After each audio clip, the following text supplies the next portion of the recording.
안녕하세요. 뽀양거탑의 아나운서 류일합니다. 여러분 한 주 동안 건강하게 잘 지내셨죠? 오늘도 조동찬 선배님과 함께 유승현 기자님 이제 고정되셨나 봐요. 어쩌다 보니 드디어 이제 한 3번 이상 나오면 고정이죠 뭐. 앞으로 빠지시면 안 돼요 그러면. 알겠습니다. 자, 오늘은 저희가 지난주에 사연이 일찌감치 3개씩이나 들어와서 드디어 우리 프로그램이 인싸 프로그램이다. 그렇게 말입니다. 마음속으로 이제 어떤 이제 확신이 들었거든요. 맞는 거겠죠? 원래 이 정도 들어. 원래 그 정도. 아니 근데 방송은 솔직히 원래 예전에 그 정도는 아니었어요. 예전에는 좀 많이 들어와서 초창기에. 네. 그런데 이제 유일 아나운서하고 제가 지나가면서는 거의 안 들어왔어요. 뭐야, 나 때문이라고요 지금? 아니 뭐. 우리가 너무 명쾌하게 막 물어볼 거 그러니까 없이 물어볼 게 완벽하게 없죠. 진행을 해서 그랬나 보다. 뭐 아쉽거나 궁금하거나 그 미련이 없는 거야. 그럼 오늘 3개 들어왔으니까 왜냐면 지난주 돌리거든. 방송이 좀 미흡했네요. 죄송합니다. 돌려. 살짝 미흡했던 점 죄송합니다. 네. 예. 예. 그러니까 우리가 지난번 방송에서 예. 조금 미흡한 거야. 그랬네요. 아니면 잠을 안 주무셨. 이게 졸리지 않았던 거야. 그러니까 이게 듣다 보면 졸리기 때문에. 저는 안 졸려요. 예? 저는 안 졸려요. 자기 목소리 나오니까 안 졸리겠죠. 아니면 선배님 주무신다고 그래갖고.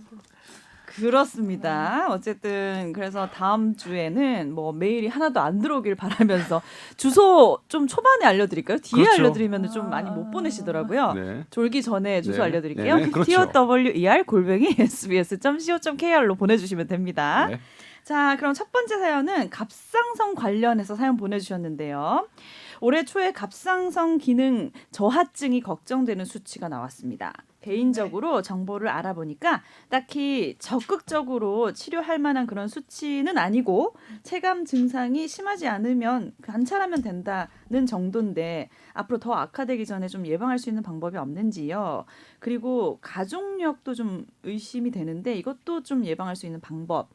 또 저혈압이 예전에 치매를 비롯한 뇌질환 발병률을 증가시켰다는 얘기도 있었는데 혹시 기립성 저혈압 이런 것들도 치매를 유발할 수 있는지 이제 다양한 질문을 보내주셨어요. 네. 네. 일단 갑상선 수치는 어떻게 보이나요? 우리 유승현 의학 기자님. 네. 갑상선 수치 굉장히 표로 잘 정리를 해주셔서 보내주셨는데 2년 전 올해 초 이렇게 해주시고 수치를 그래프로 표로 보내주셨네요. 자세히. 네. 보내주시고 TSH, T3, T4 이렇게 보내주거든요. 네. 그래서 이 뭔 말인지 전 모르겠어요. 그러니까 갑상선이 뭐냐면 TSH는 갑상선 자극 호르몬이고, 그러니까 갑상선에 일해라 하는 호르몬이 TSH예요. 그러니까 갑상선 일해라 호르몬은 갑상선 수치가 부족할 때 올라가겠죠. 네. 그렇죠? 네. 그러니까 2년 전에 비해서 이분은 갑상선 일해라 하는 수치가 올라갔어요. 그러고 보니까 실제로 갑상선 호르몬을 대표하는 T3와 프리 T4라는 수치는 2년 전에 비해서 살짝 떨어졌어요. 좀 그 정도죠. 근데 어떤가요? 지금 수치는 이게 정상 범위라고 말씀하신 것 같은데, 네네네. 그러니까 약간 떨어지긴 했는데 정상 범위니까 그냥 관찰하자 이렇게 병원에서 선생님이 말씀하신 것 같은데, 네 맞아요. 그 말이 맞는 것 같아요. 예? 아직 뭐 약을 심각한 증상은 아니에요. 예? 그런데 그러면 이제 이렇게 조금 약간 그래도 수치상으로는 물론 컨디션에 따라 그럴 수도 있겠죠. 그럴 수도 있겠는데 그러면 뭐 어떻게 해야 되느냐? 갑상선을 보호하기 위해서 어떻게 해야 되느냐? 네. 잘 제가 실행되나요? 말씀드리면 될까요? 아니 2년 전엔 괜찮으셨는데 지금 TSH랑 수치가 네. 4점대에서 8점대로 약간 2배 정도 올라가셨거든요. 근데 이제 이게 TSH라는 자극 호르몬 선배님이 말해주신 자극 호르몬만 높아지고 갑상선은 기능을 잘 하고 있는데 일을 더 하라고 신호를 지금 보내고 있는 상태라서 이걸 갑상선 기능 그냥 쉽게 전 단계 저하증 전 단계라고 말을 하고 뭐 이제 증상이 없고 전 단계이기 때문에 불현성 갑상선 기능 저하증 뭐 이런 식으로 말을 해요. 근데 이분은 이런 경우는 의사 선생님이 말씀해주신 것처럼 우선은 뭐 6개에서 12개월 정도 증상이 없으면 경과 관찰하면서 보시면 되고, 근데 혹시라도 증상이 체감 증상 말씀해주셨는데 증상이 뭐 심하거나 뭐 다른 위험 인자가 있거나 심장 질환이나 이런 위험 인자가 있거나 아니면 내 몸에 나를 공격하는 자가 항체라는 게 있을 수 있거든요. 갑상선 관련 그런 자가 항체가 있는 경우는 약을 쓸 수도 있어요. 근데 우선은 뭐 그 정도는 아니신 것 같아서 아마 의사 선생님도 그렇게 말씀하신 것 같고, 네 예방 갑상선간 이제 치료할 정도는 아니니까 네. 보통 당뇨병도 뭐 전 단계 이런 거 나오면 음식을 조절한다든지 운동하다든지 이런 예방법이 있잖아요. 네네네. 이런 것들은 어떻게 관리를 하시면 되나요? 이게 저 일단은 뭐 이분이 질문하셨던 갑상선 종양과 갑상선 기능과는 거의 상관이 없습니다. 그러니까 갑상선 종양이 아예 갑상선을 다 파괴할 정도로 진행되지 않는 한 종양하고 갑상선 기능하고 상관이 없어요. 그러니까 이건 어떠냐면 이제 갑상선 기능이 정상이라고 해도 내가 갑상선 암이 아닐 것이다라고 할 수도 없고 내가 갑상선 종양이 있다고 하더라도 갑상선 기능하고 상관이 없는데 제가 이제 갑상선에 대해서 그러니까 사실 수면 때문에 갑상선을 조금 공부를 했었는데 네. 이 갑상선 호르몬이 어마어마하게 중요해요. 어마어마하게. 중요하다고요? 네, 중요해요. 이게 일단 뭐 잠을 잘 못 자면 갑상선 기능 떨어지거든요. 호르몬 이것 자체가. 그런데 이거 떨어지면 잠을 잘 못 자기도 하고 막 그래요. 그래서 이제 갑상선 기능에 떨어지면 이게 우리 흔한 말로 천의 얼굴이라고 하거든요. 증상 병이 아마 1000가지도 넘게 나오는데 그러면 이제 이거를 어떻게 해야 되느냐? 그러면 기본적으로는 이거의 그러니까 지금 우리 유승현 기자가 얘기해 주셨듯이 우리 가정의학과 전문인 유승현 기자가 얘기해 주셨듯이 네. 기본적으로 갑상선 질환이 있는 것은 감별을 해야 돼요. 근데 그건 아마 병원에서 해주실 거예요. 그리고 그 감별된 질환에 대해서 어떤 뭐 약물이나 이런 것들은 이건 병원 몫이고요. 개인으로 어떻게 되느냐? 개인으로는 일단 갑상선 호르몬의 원료가 되는 음식이 부족해서는 안 돼요. 우리 그러면 막 그 요오드가 들어간 음식이라고 하는데 그게 해조류예요. 미역, 다시마, 무역이긴 파래. 하죠. 예. 그렇죠. 근데 아무리 그래도 나이가 들면 그런 게 젊었을 때보다 그런 것을 만드는 기능이 떨어져요. 그래서 노인에서 잠이 부족한 것을 저절로 줄어드는 것을 이 갑상선 호르몬으로 설명한 학자도 있어요. 그게 원인일 것이다라고. 그래서 저도 최근에는 미역 챙겨 먹잖아요. 일찍 해조류 늦어지세요? 챙겨 먹잖아요. 네. 나도 요즘 늦잠이 안 자지더라고요. 그러니까요. 이거를 이상해. 그렇게 이게 지금 뭐 수면에 대해서는 아직까지 모든 게 뇌과학이라는 게 정립되지 않아서 가설이긴 합니다만 일단 손해가 안 되는 거죠. 이 원료가 되는 것을 충분히 먹어줘라. 네. 그 다음에 또 하나가 뭐냐면 역시 스트레스예요. 이 스트레스가 딱 이게 그러니까 이제 요즘에는 다미주 이론이라고 해서 그 미주신경이 이제 10번째 뇌신경이거든요. 네. 왜 미주냐면 얘 경로를 옛날에 몰랐어요. 그래서 영어로는 베이거스 모른다. 우리나라는 안일미자 그 주행 주자 해가지고 얘는 무슨 신경이 모르는 놈이 미주신경인데 이 미주신경이 정말로 많은 영향을 끼친다라는 이런 것들이 있어요. 근데 어쨌건 간에 나의 이 몸의 스트레스거든요. 스트레스인데 이러면 이 스트레스가 지수가 높아졌을 때 갑상선의 기능이 그러니까 얘가 되게 많이 소모가 돼요. 소진이 되는 거예요. 그러니까 많이 소진되면 우리 당뇨병도 아직 그 이론이긴 하지만 췌장의 랑게르 한스섬의 베타셀에서 분비하는 이것이 너무 인슐린이 너무나 많이 소진됐기 때문에 성인형 당뇨병의 그게 하나의 원인이라고 하는 것 그런 설이 지금도 있는데 사실 이거 20년도 더 된 거죠. 저 학교 다닐 때도 그렇게 가설로 배웠는데 지금도 이게 주요 가설이긴 하더라고요. 말씀을 네. 들어보면. 그래서 스트레스를 받지 않는 게 되게 중요한 거예요. 되게 그러니까 뭐 원론적으로 다시 돌아가지만 뭐 어떠겠어요. 네. 뭐 근데 하나 이게 뭐냐면 아까 우리 방송하기 전에 유일한 아나운서가 노래하는 것에 대해서 얘기했는데 네. 이 미주신경은 부교감신경입니다. 뭐 나를 차분하게 하고 스트레스 지수로 항진된 것들을 하는 건데 이게 어떨 때 많이 하면 숨을 길게 내쉴 때 활성화되는 게 밝혀졌어요. 그러니까 우리 어떨 때 막 내가 뭐 할 때는 한숨 쉬잖아요. 네. 그게 내가 살기 위한 거야. 내가 뭔가가 딱 스트레스를 받으니까 이때는 뭔가 팍 그런 의미에서 노래가 노래를 할 때는 계속 숨을 내쉬는 거잖아요. 복식호흡을 하게 되고 네. 길게 그러니까 내쉬게 노래가 되죠. 상당히 좋은 거예요. 다미주 이론에 그럼요. 입각하면 맞아, 제가 맞아. 나중에 이제 방역 조치가 풀려서 노래방? 노래방이 열리면 제가 이 아이템을 꼭 하고 싶어요. 건강해지기 네, 위해서 노래를 한다는 것은 좋은 것 같아요.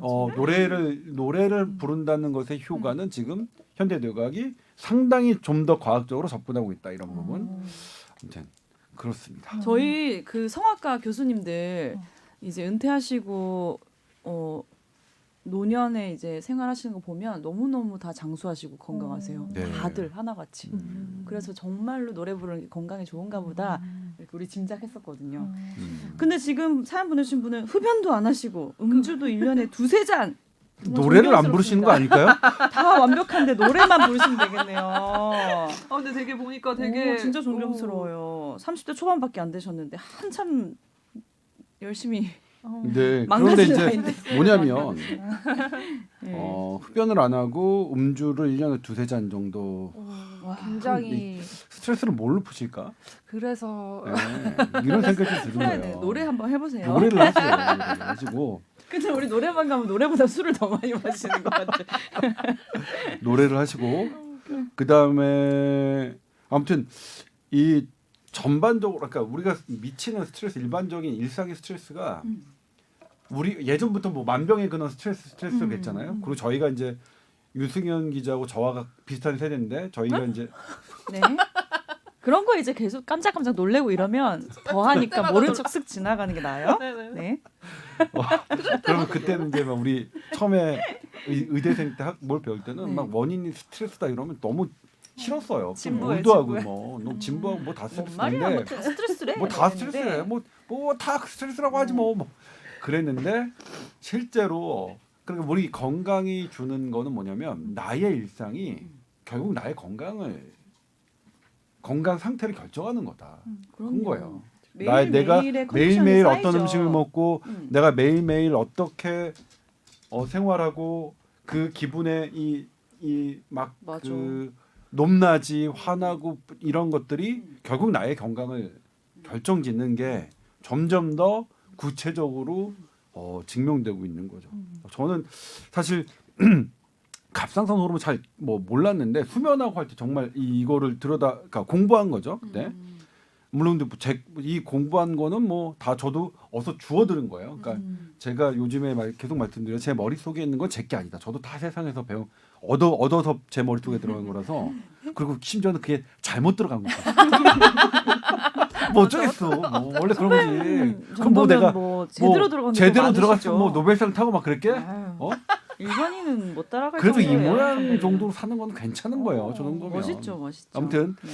그래서 되게 이게 되게 중요하고 스트레스 안 그다음에 쌓이도록. 그리고 나이가 들수록 이 갑상선 기능을 온전하게 보호하도록 되게 노력해야겠다는 저 생각을 했고 제가 그래서 실천하는 방법이 그러니까 이 원료가 되는 재료를 잘 먹고 그다음에 갑상선을 소모하지 않도록 좀 뭐 그렇게 하자 뭐 그런 마음. 관리를 잘 하자. 나머지 질병 같은 경우에는 뭐 병원에서 알아서 해줄 테니까 네. 뭐 병원에 맡기고. 예. 근데 추가적인 질문 간단하게 이제 보내주셨는데 유승현 기자님 왜 의학 전문이라는 명칭 안 붙으셨는지 궁금하고 남주현 기자님 어디로 가셨나 봐요. 남주현 기자 있어요. 있어요. 이거 남주현 유승현 기자 기자님이 있습니다. 이 자리를 꿰찬 거죠. 남주현 기자 내치고. 아니 그건 너무 바쁘다. 아니에요. 그거 아니구나. 그거는 아니고 남주현 기자도 한번 시간 되면 뭐 언제든 열려 있으니까 아직 같은 오라고 부서에 하는데 계시잖아요, 예. 그죠? 네. 아직 이진이에요. 저의 이진인데 저희가 이제 저는 처음부터 의학 전문이라는 타이틀을 달았는데 네. 그때는 이름만 의학 전문이었습니다. 근데 SBS에서는 전문 기자라는 공식적인 제도가 생겼어요. 그게 한 몇 년 됐어요? 한 3, 4년 정도 됐나? 네. 그것밖에 안 됐어요. 그러니까 저도 한 7년 정도까지는 그냥 이름뿐인 의학 전문이었다가 한 뭐 4년 정도 이제 실제로 의학 전문이 된 건데 그러니까 뭐냐면 전문 기자 타이틀을 주려면 네. 요건을 갖춰야 돼요. 요건 다리가 길고 다리가 길고 아하. 잘생기고 발음이 정확하고 겸손하고 됐죠? 이건 맞죠?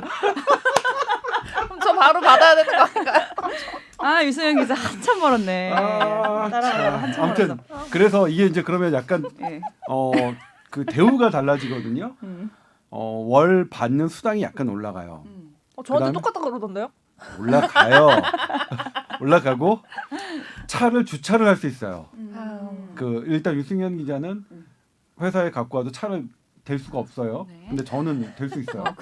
크다. 아주 차이가 커요. 크다. 그렇기 때문에 그다음에 이제 또 다른 대우는 뭐가 있을까요? 저는 한 번도 활용해 보지 않았는데 해외 학회를 갈 때 회사에서 지원을 해줄 수 있어요. 전문 기자는요. 비용을. 근데 그게 비용을 하루에 1년에 뭐 한 4,500만 원 정도의 선에서 근데 저는 한 번도 아직 활용을 해보지 못했는데 그렇기 때문에 유승현 기자가 들어올 때 어떻게 할 것이냐, 의학 전문으로 갈 것이냐, 왜냐면 전문 기자는 아니거든요. 왜냐면 우리 국방 전문 기자도 있고, 문화 전문 기자도 있고, 그다음에 기사. 저기 북한 전문 기자 있잖아요. 이분들 다 전문 기자 대우를 받고 맞네요. 계시거든요. 네. 그러니까 근데 이제 그게 그러면 여기 들어와서 3년에서 5년 이상의 경력이 있어야 되거든요. 그렇게 유승현 기자는 3년에서 5년의 경력이 아직 없고 그다음에 그렇기 때문에 어떻게 부를까 막 고민을 많이 했어요. 그런데 최종적으로 이제 여기 보도국 수장들이 그러면 의학 기자라고 하자. 너무 괄호치고 전문의로 하자. 이렇게 한 겁니다. 그럼 근데 이거를 5년 전에 이런 질문 경력- 처음 받아봐요. 아무도 그냥 눈치채셨나 봐요. 이분 우리가 자세히 얘기 안 했는데도. 근데 제 친구들도 막 물어보는 사람들 있어요. 그러니까, 아니 TV 특히 같은 거 리포팅 보면서 요 궁금했나 뽀얀 봐요. 거타 그 밑에 나가는 거 유승현 기자라고 된 거 보고 왜 그냥 기자요? 그럼 저도 3년 근데 내지 5년 뽀얀 있다가 거탑에는 저도 전문- 조동찬 기자라고 나오지 않나요? 의학 전문가. 아 그래요? 나와요? 그렇구나. 경력 아니, 쌓이면 이제 전문 기자 되는 거예요? 그렇죠. 3년 정도 있다가 뭐 알겠습니다. 예. 아무튼 언론 싸. 큰 혜택은 아니지만 공식적인 제도가 있어서 그런 부분 때문에 그랬습니다. 그러니까 SBS는 뭐냐면 KBS나 다른 데는 의학 전문이라고 해도 그 대우가 있는 것 같진 않아요. 차를 주차하게 해준다거나 KBS는 누구나 다 주차할 수 있을지도 모르겠다. 땅이 넓어 KBS. 땅이 넓으니까. 땅이 넓어. 우리는 층밖에 없어. 일찌감치 자리 잡은 땅이어가지고. 그다음에 자. 남주현 기자는 네. 올해 이제 원래 작년에 프랑스 연수를 갔어야 되는데 작년에 코로나 사태로 못 가서 응. 올해 이제 프랑스 연수를 준비하고 있고요. 지금도 활발하게 하고 있습니다. 다만 이제 코로나와 백신이 시국이 계속 길어지면서 남주현 기자도 너무 바쁜 삶을 살고 있어요. 그렇기 때문에 그렇습니다. 네. 자 다음 메일은요 채식 관련 질문 보내주셨는데 넷플릭스에서 뭐 이런 전 못 봤는 다큐가 있나 봐요. 몸을 죽이는 자본주의 밥상 또 카오스 피라시 이걸 보면서 굉장히 충격을 받았는데 육식이 정말 안 좋은 건가요? 물어보셨어요.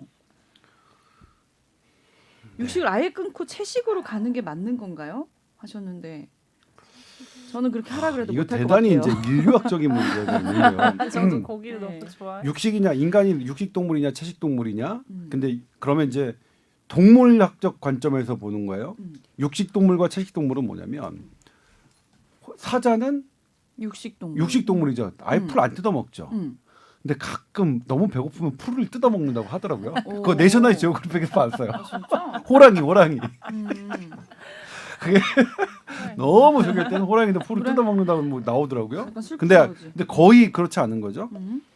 그러면 이제 채식 동물 코끼리나 코끼리, 기린은 뭐 소. 그렇죠.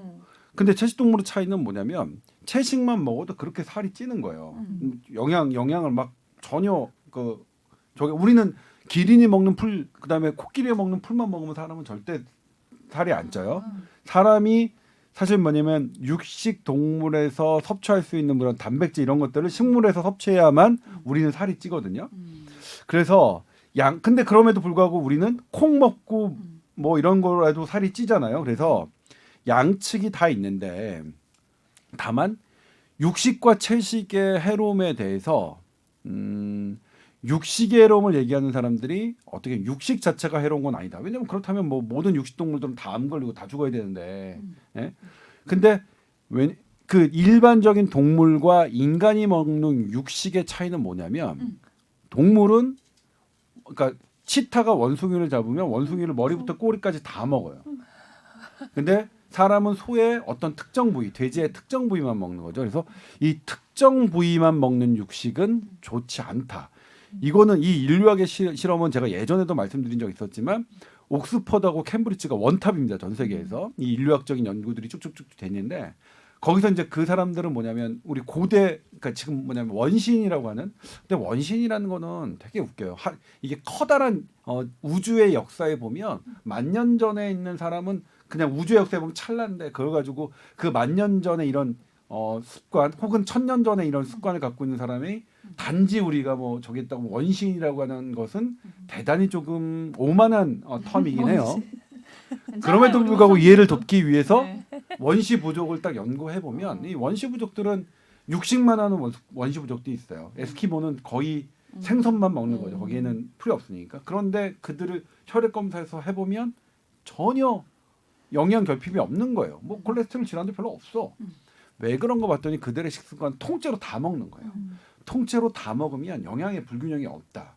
그래서 몇 가지 실험을 했었어요. 그리고 어떤 동물들의 뭐 닭이나 오리의 꼬리부터 이거까지 다 먹는 그런 사람들의 일주일 뭐 보름 이렇게 해봤더니 정말로 영양 결핍이 없고 거기에 이제 닭가슴살 뭐 이렇게 부위별로 먹은 사람들은 영양 결핍이 있고 그래서 이런 정도로 육식이 채식보다 더 해롭다는 것에 대해서는 뭐 이거 정말 논쟁이 많습니다.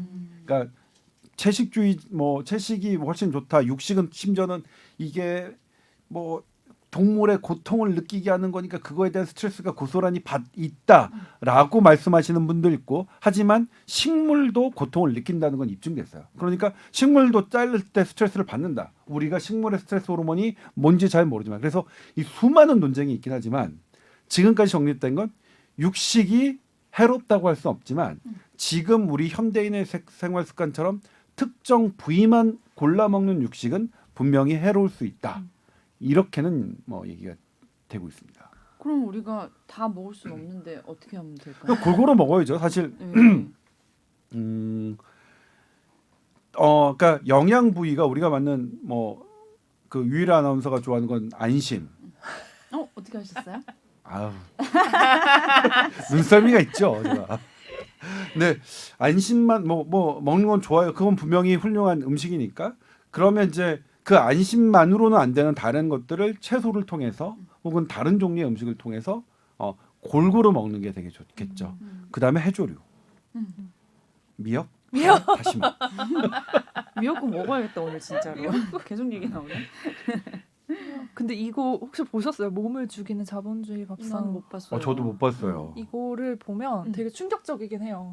막 어떤 내용이에요? 이게 미국 그 PD가 이제 가족력도 막 되게 있고 성인병 질환 그래서 자기가 되게 걱정을 하면서 진짜 논문 레퍼런스를 막 찾고 그리고 관련 학회에 막 찾아가서 전문가들 의견을 듣고 이런 내용이고 실제로 이렇게 뭐 조절되지 않는 성인병 통증 이런 걸 가진 사람들이 육식을 끊고 약을 채식을 끊고 하면? 막 네. 이런 게 네. 그러니까 극단적인 사례 네. 들이 나오니까 딱 보면은 오 이거 막 나도 끊어야 되나 약간 이런 생각이 들어요. 되게 레퍼런스 그것도 논문 같은 것도 잘 찾아두고 근데 선배님 말씀하셨듯이 이게 지금 뭐 가공육 같은 거는 1급 발암물질 이래서 나오잖아요. 2B죠. 그래서 발암물질 이런 식으로 또 강조가 되고 하는데 사실 뭐 가공한 제품은 그럴 수 있다고 저도 생각이 드는데 이 육식이 뭐 이렇게 키울 때 환경이나 먹이는 거 뭐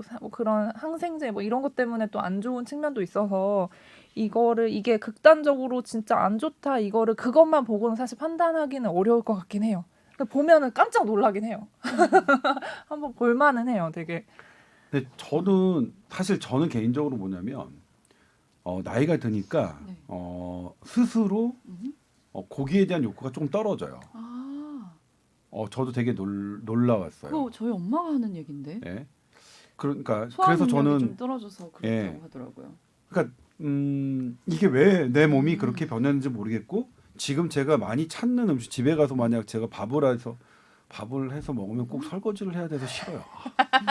식기세척기 사시라니까. 아 정말 그래서 집에서 밥 먹기가 싫어. 설거지까지 해야 되니까 밥만 먹으면 그러니까 엄마가 밥 해주는 게 제일 좋았어. 엄마가 밥 해주면 설거지는 안 되는데 지금은 아무튼 그런데 어쨌든 뭐 설거지 합니다 간단하게. 그런데 제가 요즘에 찾는 거는 두부. 그러니까 양을 채우게 두부 그다음에 이제 쌀도 흰 쌀밥보다는 여러 가지가 섞여 있는. 어렸을 때는 뭐가 콩 섞여 있고 이러면 완전 개 짜증 났잖아요. 안 먹어 엄마 봐봐. 왜 이걸 섞어 쓸데없이 밥에다가 왜 못 먹는 음식을 섞어 밥에다가 막 이랬는데. 요즘 못 맛있지. 먹는 음식. 예, 맞아요. 근데 그렇게 되는 누구한테 저기 한 게 아니라 저는 그렇게 좀 변해서 뭐 그렇겠죠. 예를 들면 제가 취재하면서 배웠던 이런 것들이 저에게 어떤 기본적인 스키마로 작용해서 어떤 특정 부위만 계속 해서 먹는 식습관은 좋지 않다. 그 음식은 통음식, 통으로 이렇게 해야지 내가 그러니까 그거 우리 옛날에 그랬잖아요. 그 꽃게인가요, 새우인가요? 새우도 껍질부터 다 먹으면 맞아, 이게 맞아. 몸에 나쁠 게 없다, 건강하다. 그게 어른들이 그렇게 말씀하셨던 게, 그건 진짜 천재들이야, 다 어르신들. 그 예. 경험을 보셨죠. 그러니까 그런 부분 어쨌든 저는 그렇습니다. 그래서 이제 유제품에 관한 것도 그래요. 네. 유제품도 뭐 보면 거기에 영양소 있고 칼로리 되게 높고 그러니까 칼로리도 높지만 영양소가 있거든요. 네. 근데 이게 계속 어떤 특정 부위잖아요. 그러니까 어떤 특정 소의 젖만 이렇게 한 거니까 뭐 그런 부분에 이 실험들과 얘기가 있다. 근데 저는 개인적으로는 그래서 지금 저는 저절로 예전에 제가 5년 전에 비해서 먹었던 고기의 비중이 그냥 줄었어요. 정말 확 줄었어요. 근데 뭐 그렇습니다. 근데 이제 이 육식과 이 채식계는 마찬가지로 채식만 하면은 부족해지는 그런 영양소를 들이대시는 분들이 그런 논문 찾으면 많거든요. 그래서 어떻게 지금 정답을 내리기는 상당히 어려운데 저는 나이가 드니까 오히려 저절로 조금 약간 육식의 비중 좀 줄어들더라. 저는 개인적으로 해서 육식을 좀 줄이고 채식 쪽으로 가는 게 맞지 않느냐는 저희 개인적인 요거는 개인적인 의견을 근데 말씀드리겠습니다. 음식을 먹어보면 왜 컨디션이 느껴지잖아요. 그래서 막 어떤 날은 채식을 먹으면서 이제 컨디션 좋아졌다가 허기가 지고 힘이 없을 땐 또 고기가 땡기는 그렇죠, 날도 있고. 그렇죠. 맞아요. 근데 그런 정도로만 이제 유지를 하시면 좋겠고 막 더 막 육식을 너무 많이 드시고 이런 거는 조금 피하시면 되겠네요, 그죠? 네. 고기 땡기네요. 저도 끊기가 결론은 어려워. 고기를 먹고 싶다는 게 결론이야. 그러니까 이 프로그램 안 봐야겠다. 궁금하지만 보고 하루 약간 좀 이러다가 다음날 또 까먹어. 먹고 있어. 자, 그리고 코로나 백신에 대한 얘기 보내주셨는데요. 백신 간의 교차 접종이 임상 실험 중이라고 했는데 아직 네. 결과가 없나요? 이거 물어보셨고 독감 백신 맞으면 많이 아픈 경우가 있는데 향후에 이 독감 백신은 mRNA 방식으로 나올 수 있을까요?도 물어보셨고 얼마 전에 보도를 보니까 모든 종류의 코로나 바이러스에 작용하는 백신을 개발할 예정이라고 하는데 이게 현실적일까요? 물어보셨어요. 네, 이게 오늘 이제 본격 핫 주제인데 이슈네요. 네. 이거 이제 이 질문에 답하는 걸로 본격 주제 하나를 가름하죠. 네. 네, 백신 간 겹쳐 접종 임상 실험 우리나라 지금 계획하고 있습니다. 아직 실험하고 있는 건 아닌데, 근데 먼저 영국에서 임상 실험 나왔고요. 그다음에 이어서 스페인이 나왔는데 영국은 아스트라제네카를 1차를 맞고 2차 파이저를 맞은 실험과 1차 파이저를 맞고 2차 아스트라제네카를 맞는 실험을 진행했는데 효과는 안 봤어요. 안전한가 봤더니 안전하더라. 맞을만 하더라. 그런데 뭐 발열 나고 오한 떨고 하는 이상 반응은 그냥 아스트라 파이자 맞은 것보다는 좀 많더라. 좀 많다. 네, 좀 많더라. 근데 이거의 결론은 안전하다였고요. 그다음에 스페인은 뭐였냐면 아스트라제네카를 1차 맞고 2차를 파이자를 맞춰봤어요.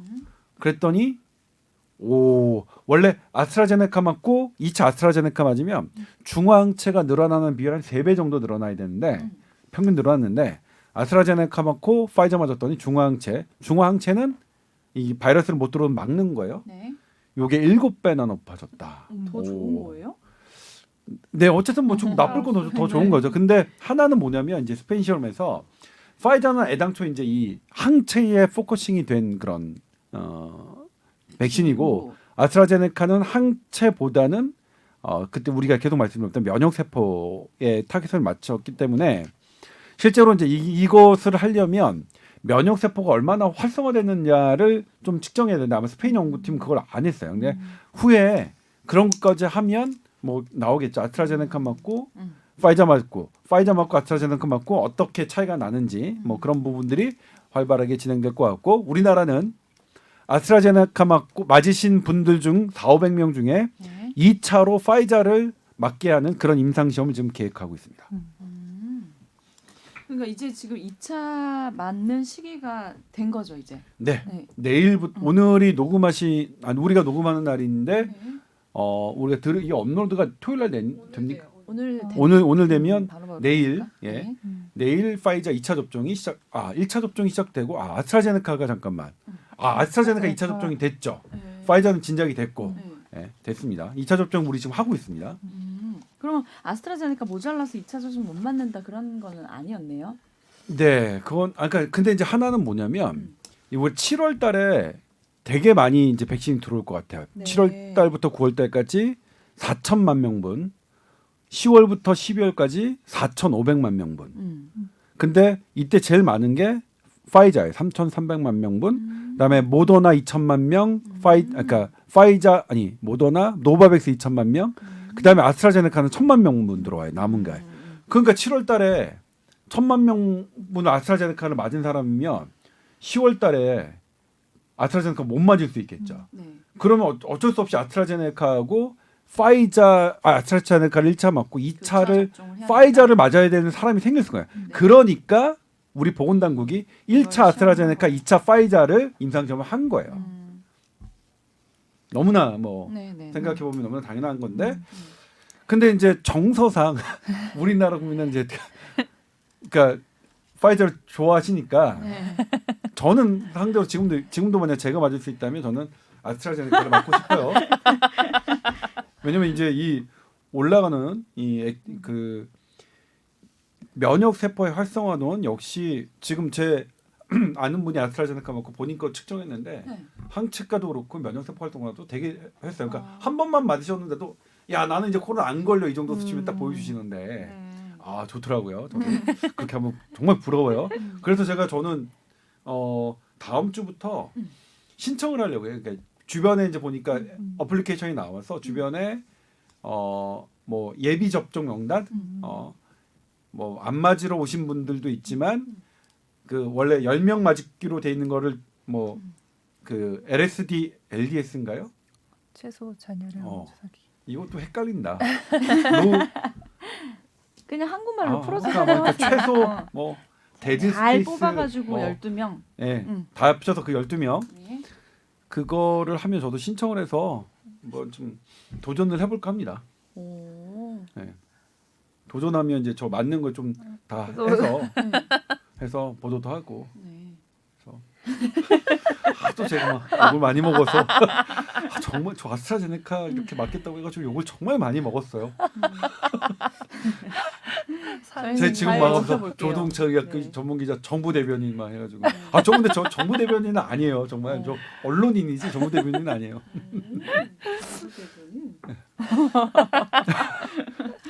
아니 근데 그 독감 백신도 얘기를 해주셨는데 mRNA 방식으로 나올 수 있을까? 이게 좀 더 뭐 안전한 글쎄요. 저도 이제 방식이라서 뭐냐면 궁금하신가요? 네. mRNA 방식이 아니요 안전성을 얘기하기는 이렇게 이제 이것도 사실 좀 재밌는 얘기인데 네. 예전에는 처음에 살아있는 백신을 조금 양을 적어서 줬단 말이에요. 백신을 그랬더니 살아있는 백신이니까 내가 그 병에 걸리는 게 있어요. 그러니까 어떡하지? 죽여보자. 그래서 죽인 거예요. 죽여서 했더니 효과가 좀 나오기도 해. 근데 이게 죽였더니 그렇게 막 효과가 또 뛰어나지도 않고 안전하긴 한데 그래서 생각한 게 뭐냐면 요 바이러스에 죽은 거에 살아있는 것과 비슷한 하지만 위험하지 않은 유전자를 생각해낸 거예요. DNA. 유전자가 DNA잖아요. 근데 이 DNA의 가장 큰 단점은 넣었더니 몸에 넣으면 잘 안 들어가. 이게 이제 세포 안으로 딱 들어가서 해야 되는데. 근데 지금 현재 DNA 코로나 백신이 있어요. 우리나라에서 임상 시험하고 있는 서울대병원에서 임상 시험하고 있는 미국 회사 제품의 이노비오. 그다음에 세브란스 병원에서 임상 시험하고 있는 제넥신이 만든 코로나 백신 DNA 백신입니다. 그래서 이거는 뭐냐면 일단 DNA 백신을 맞아요. 그다음에 이거를 잘 들어가도록 전기 용동을 해요. 그러니까 전기침을 한번 더 맞아요. 그래서 지금 그걸 맞으신 분들은 2번 맞았다고요. 나 예방주사 2번 맞았어. 그렇게 생각을 하세요. 네. 안 들어가니까. 그러니까 이걸 잘 안 들어가는 것을 좀 잘 안전하게 전달하는 게 지금 우리에게 나온 아스트라제네카, 얀센 같이 러시아 스푸트니크 V도 여기에 속하는데 아데노바이러스의 DNA를 넣는 거예요. 넣어서 아데노바이러스가 슝슝슝슝슝 가서 세포에 딱 들어가서 쥐는 딱 열고 안에 있는 DNA를 넣어주는 거죠. 그 방식이에요. 그러니까 아스트라제네카, 얀센, 스푸트니크 V는 한 번만 맞으면 되죠. 그 다음에 뭐냐면 DNA 그러니까 그래서 이건 뭐냐면 벡터 바이러스라고 해요. 아데노바이러스를 이용하는 거니까. 그다음 뭐냐면 DNA는 그냥 잘 안 들어가. 막 정정도 해줘야 돼. 그다음에 아니면 뭐 벡터로 해줘야 돼. 이거 말고 그냥 거기에 DNA의 한 가닥이 RNA거든요. 요 한 가닥만 이용해가지고 어떻게 해볼 수 없을까? 그게 파이저 모더나의 mRNA 방식이에요. 해봤더니 뭐 벡터가 없어도 들어가고 DNA처럼 뭐 그냥 아주 들어가서 이걸 어쨌든 뭐 면역을 유도하니까. 네. 근데 이 방식이 독감 백신에도 활용될 수도 있겠죠. 뭐 안날이란 방법은 없어요. 사실 이 mRNA 이 방식은 항암제를 개발하기 위해서 만들어진 방식이에요. 그러니까 왜냐하면 항암제도 암세포가 다 이게 면역세포가 작용하는 거니까 요 자식한테 어쨌든 우리가 딱 항체로 이거를 항원으로 이용해가지고 딱 넣어주면 암세포의 항원을 이용해서 넣어줘서 얘가 이 면역세포가 잔뜩 생겨버리면 요 암세포를 공격해버리면 되잖아요. 네. 그런 식으로 하는 기술이라서 이거는 어디나 활용 가능하고 독감 백신에도 뭐 활용을 못할 수는 없겠죠. 다만 기존에 있는 독감 백신과의 가격 요 부분은 좀 따져야겠죠. 그냥 뭐냐면 뭐 지금 독감 백신으로 훌륭히 예방이 잘 되고 있는데 한 10,000원 정도 맞으면 되는데 뭐 독감 백신 만들었다 한 바이올에 한 5만 원 정도 된다. 그러면 시장성이 있느냐 없느냐 이런 것들은 좀 따져봐야겠죠. 근데 만드는 방식으로 효과라든지 부작용이 달라지는 거는 딱히 아닌 거네요. 방식 이거부터 해봐야 될 것 같지만 독감 바이러스, 인플루엔자 바이러스로 걔네의 유전자 DNA의 한 가닥을 뽑아내서 백신을 만들어 보는 거는 또 다른 이제 어떤 결과가 있을지 임상 시험을 해봐야 되는 일이긴 하지만 가능은 할 것 같아요. 네. 유승희 기자님 하신 말씀 있으십니까? 네. 이거 말씀하셨듯이 지금 코로나 바이러스 백신도 되게 여러 가지 방식이 있잖아요. 그래서 얘도 마찬가지로 바이러스이기 때문에 뭐 가능성이 없는 얘기는 아닌데 지금 이게 워낙 상용화가 잘 돼 있어서 독감 백신이 이걸 그런 이제 가격적인 측면이나 이런 거를 고려해서 과연 새롭게 개발에 뛰어드는 회사가 있을지 이런 것도 좀 생각해봐야 될 것 같고 네 그렇습니다. 그러면 이제 세 번째 질문은 모든 종류 코로나 바이러스에 작용하는 백신이 개발 예정이라고 하는데 이게 가능한 얘기일까요? 해야 될 것 같은데. 변이까지 말씀하시는 건가요? 아직까지는 그러니까 코로나. 당장 우리가 상용하기는 좀 어려울 것 같아요. 코로나 바이러스가 너무 왜냐면 모든 코로나 바이러스 그러니까 변이를 말씀하시는 것 같아요. 음. 그러니까 코로나 바이러스라고 하면 사스도 코로나고 메르스도 코로나니까. 근데 변이에 작용하는 백신을 개발. 그러니까 주요 변이에 작용하는 개발을 따로 만들 수는 있을 것 같아요. 근데 모든 것에 하는 것은 뭐 지금도 조금, 애매한 네. 포괄적인 질문이어서 네. 그죠? 뭐 우리 코로나19 백신도 만드는데 뭐 1년 넘게 걸렸는데 네. 빠르게 만든다고 해도 네. 이런 근데 주요 네. 변이에 주요 코로나 변이 바이러스에 작용하는 백신은 뭐 그거는 실시간으로 만들 수 있다고 합니다. 네. 그걸 말씀하신 것 같아요. 오늘 메일 3통이나 들어와서 긴 시간 이제 답변에 많은 소모를 해주셨는데 마지막으로 최근에 이제 보도된 기사 하나 짚고 넘어갈까요? 네. 자동차에서 나오는 이산화질소 이게 콕 집어서 이 질병 파킨슨 병을 키운다라는 보도를 하셨더라고요. 네. 연구 결과가 나왔나 봐요. 네네네. 우리나라에서는 처음으로 네. 연구가 된 거고 이게 뭐 미국이나 유럽에서는 관련된 연구가 있었는데 이제 이산화질소가 유발한다 안 한다 결론이 완전히 난 건 아니었어요. 근데 우리나라에서 어쨌든 되게 대규모로 오랜 시간 동안 연구를 했는데 네. 이런 결과가 나왔고 이게 지금 이 연구에서 활용한 자료를 보면 서울의 구별로 뭐 미세먼지 우리는 지금 되게 미세먼지에 촉하고 너무 곤두세우고 심하잖아요. 있잖아요. 네. 근데 사실 이산화질소 되게 익숙하지 않으실 거예요 아마. 네. 뭐 마스크를 쓴다고 다 차단이 되는 것도 아니고 음. 그래서 구별로 막 그런 이산화질소 농도가 실시간으로 모니터링이 되고 있는데 거기에 살았던 사람들 이사를 갈 수도 있고 그래서 개인별로 몇 년 동안의 노출량을 따져서 봤더니 제일 노출이 많았던 네 단계로 나눴을 때 제일 많았던 사람들이 제일 낮았던 사람들보다 파킨슨 위험이 진짜? 41% 높다고 나왔어요. 망했네. 우리 서울에 살고 있는데 공기 좋은 데로 가야 되나? 그게 되게 근데 이게 이제 주로 이제 공기 좋은데 그래서 어떻게 보면 되게 충격적일 수 있는데 사실 네. 이 전에도 파킨슨 말고도 뭐 치매 그리고 여자에서는 뭐 유산 이런 거 위험이 높아질 수 있다고 연구가 있었어요. 근데 이제 하나가 좋을 건 더 없겠죠 당연히 그쵸. 그렇죠. 근데 근데 이렇게 콕 집어서 또 어떤 병에 대한 연구 결과가 정확히 나왔다고 하니까 조금 더 충격적인 것 같아요. 그래서 파킨슨이 또 주변에 보면은 적지 않아요. 또 부모님 파킨슨 있다 이렇게 하시는 분도 많고 네, 지금 12만 명 정도 우리나라에서 맞네요. 앓고 있으시다고. 그래서 그래서 떨리는 병인 거죠. 뭐 예. 떨리고 동작도 느려지고 이제 그거 말고도 그런 걸 이제 운동 증상이라고 하는데 그런 거 말고도 불면증, 약간 치매, 그다음에 소화기 장애 이런 게 되게 사람을 불편하게 할 수 있는 사실 그런 병이어서 어떻게 보면 되게 무섭죠. 공기 오염 때문에 그런 게 생길 수 있다는 연구가 나왔으니까. 근데 더 무서운 거는 세계 81개 대도시를 조사했는데 서울이 3위를 했네요. 그러니까요. 이거 너무 뭐 한 충격적이에요. 10위쯤 했다 그러면은 또 약간 이게 왜? 근데 할 텐데 부동산 대책에 좋은 근거가 되지 않을까요? 그래도 안 떨어지면서 확 떨어져. 서울시가 확 확 떨어지면 좋겠네 이걸로. 런던이 1위 그리고 미국 시카고가 2위인데 서울이 세 번째다. 네. 아니 뭐 아니요, 중간에- 아니요. 아니요. 아니요. 세 아니구나. 번째인데 런던과 시카고에 보다 비해서 두 배가 네. 높았다. 그러니까 1, 2위가 어딘지는 안 나왔네요. CG로 나올 거예요. 네. 그렇죠. 아, 뭐 베이징 이런 데인가? 아니 뉴델리 뭐 이런 데였던 것 같은데. 그래서 어쨌든 아니 세 그러니까 번째. 런던 시카고라는 대도시보다 우리가 2배 정도 더 높다. 네. 가보면 알잖아요. 거기 공기 좋아요. 아 그렇죠. 저는 가본 사람으로서. 저는 하도 너 조동찬 너 런던 태생이냐? 이 말 하도 많이 들어가지고. 왜? 신사라고? 누가 뭐지? 또 뭘 어떻게 연관을 시켜 드려야 되는 건가 이 아니 발언에? 뭐 이제 뭐 클래식한 유럽 분위기가 난대요. 누가 아니 뭐 내가 아니에요. 전 수트가 제가 잘 난데요. 어울리시죠? 이렇게. 예? 수트가 잘 어울리시죠? 무슨 발음이 안 돼.